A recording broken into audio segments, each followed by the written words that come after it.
Olá pessoal, aqui é a Tamara.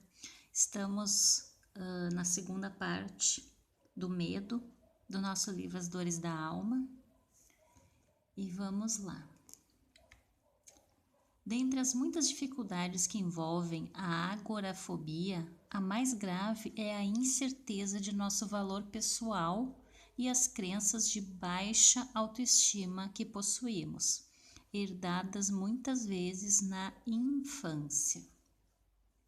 Quando estamos envolvidos pelo temor, não conseguimos avançar, deixamos de ter ideias inéditas, de viver experiências interessantes e conhecer novas criaturas. Dessa maneira, apesar de o banquete da vida sempre ser oferecido a todos de forma semelhante e harmônica, ele passa despercebido. Banquete da vida oferecido a todos, o banquete que ele quer dizer aqui é a própria experiência, é a própria oportunidade de sair, de conversar com as pessoas, de encontrar novos amigos. Isso está aberto para todo mundo, só que a gente está preso no medo e a gente não percebe isso. Passa despercebido, como diz o texto. Referindo-se à vida social, esclarece-nos a obra basilar da codificação. Deus fez o homem para viver em sociedade. Não lhe deu inutilmente a palavra e todas as outras faculdades necessárias à vida de relação. Ou seja, por que nós temos a visão?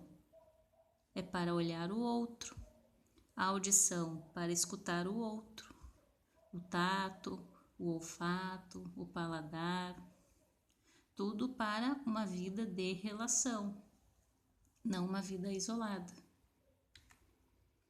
Uma das manifestações do medo mais problemáticas para as criaturas humanas é a denominada fobia social ou agorafobia.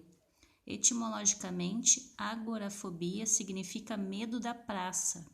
Ágora igual a praça, palavra oriunda do grego. É o pavor de fazer o que quer que seja em público. O fóbico social receia ser julgado e avaliado pelos outros, pois os comportamentos que mais teme são falar, comer ou beber diante de outras pessoas, frequentar cursos, palestras, festas, cinemas, ou seja, qualquer atividade social em lugares movimentados. Dentre as muitas dificuldades que envolvem a agorafobia, a mais grave é a incerteza de nosso valor pessoal e as crenças de baixa autoestima que possuímos, herdadas muitas vezes na infância. Por mais que a gente tenha uma bela apresentação, quem tem a baixa autoestima não vê isso, não enxerga isso, enxerga um outro ser quando se olha no espelho. O sentimento de inferioridade é o grande dificultador dos relacionamentos seguros e sadios. Esse sentimento produz uma necessidade de estarmos sempre certos e sempre sendo aplaudidos pelos outros.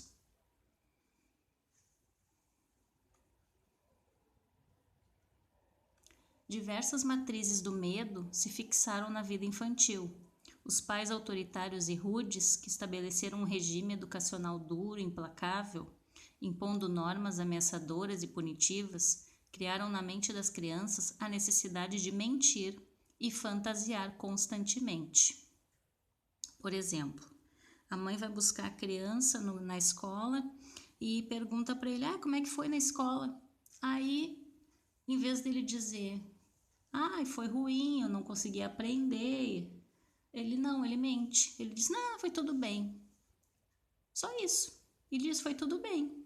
E não fala mais nada. Por quê?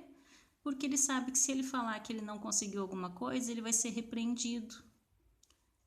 Tem pais que chamam o filho de burro, que eu nunca tive problema com teu irmão mais velho, nunca fui chamada na escola por causa do teu irmão, só contigo que eu tenho que ir na escola, só tu que está me dando trabalho. Essas crenças que estão sendo colocadas na criança essa criança vai levar para a sua vida adulta.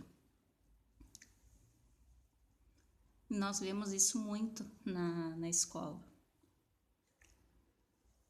Dessa maneira, elas passaram a viver de forma que agradassem a todos, numa enorme necessidade de aprovação e numa atmosfera de insegurança.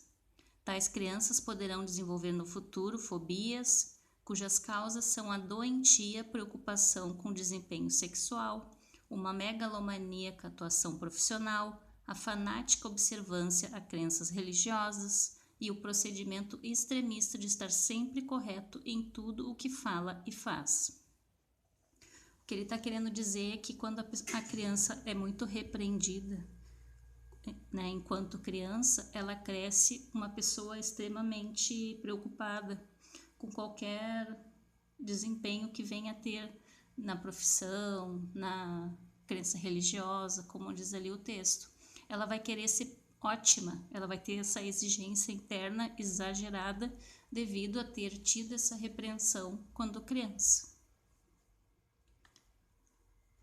O cortejo dos fenômenos fóbicos poderá ser oriundo de conflitos herdados das existências passadas, dos sofrimentos expressivos vividos no plano astral e dos assédios de entidades ignorantes. Mas a matriz onde tudo se interliga é que deverá ser trabalhada e tratada é a consciência comprometida e limitada dos indivíduos em desajuste mental. Por exemplo, eu tive a minha infância maravilhosa, a minha mãe e meu pai nunca me falaram nada disso que tu tá dizendo, dessas crenças de burro e tudo mais, mas eu tenho esse sentimento de inferioridade e não sei a causa. Uma grande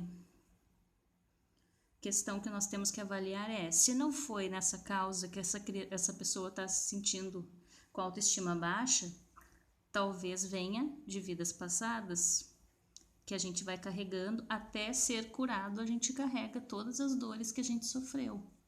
E aqui tem alguns sintomas, né, de manifestações das nossas vidas passadas, quando a gente gosta de um filme de época muito antiga, ou música, se identifica com um local que esteja visitando que nunca viu antes, conhecer uma pessoa hoje e não gostar dela logo de cara, um pavor desproporcional, ter medo de coisas, de pessoas, de lugares, animais, sem nunca ter tido, né, um confronto, um enfrentamento. Sonhos recorrentes que passam a mesma mensagem, normalmente ruins, fugindo de algo, pedindo socorro, ou sempre estar correndo num lugar escuro, podem ser sintomas, podem ser lembranças de vidas passadas, que Deus está dando um sinal para que a gente olhe para isso e para que a gente tente curar isso. O medo será sempre a lente que aumentará o perigo. Segundo a excelência do pensamento de Tito Livio, historiador latino nascido em 59 a.C., quanto menor o medo, tanto menor o perigo. E aqui tem uma figurinha para ilustrar. Às vezes construo muros entre mim e as pessoas que eu amo. E aí foi bem resumido esse capítulo, ele é bem complexo, né? Eu tentei resumir porque senão ia ser muita informação para a gente entender sobre o medo. Mas qual é a proposta, né? Identificar em que momentos a gente tem medo e, né, planejar qual será a sua resposta para isso. Por que eu tenho medo de tal situação? Por que eu tenho medo de tal pessoa? E tomar consciência de que você é que comanda a sua vida. Eu tenho medo disso, então eu tenho que pensar estratégias para superar isso. Eu tenho que acolher essa Tamara que tem medo de alguma coisa e tentar entender por que ela tem medo dessa coisa.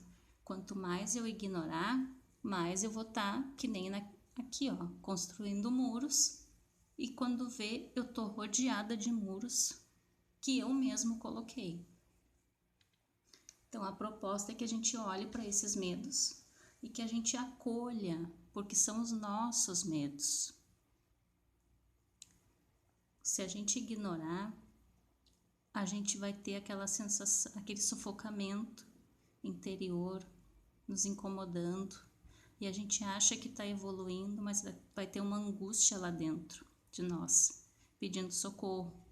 E eu botei o desenho dessa menininha, que é do filme Divertidamente, para a gente lembrar que a gente nunca, nessa existência, a gente não vai deixar de ter medo nunca. O medo faz parte de nós.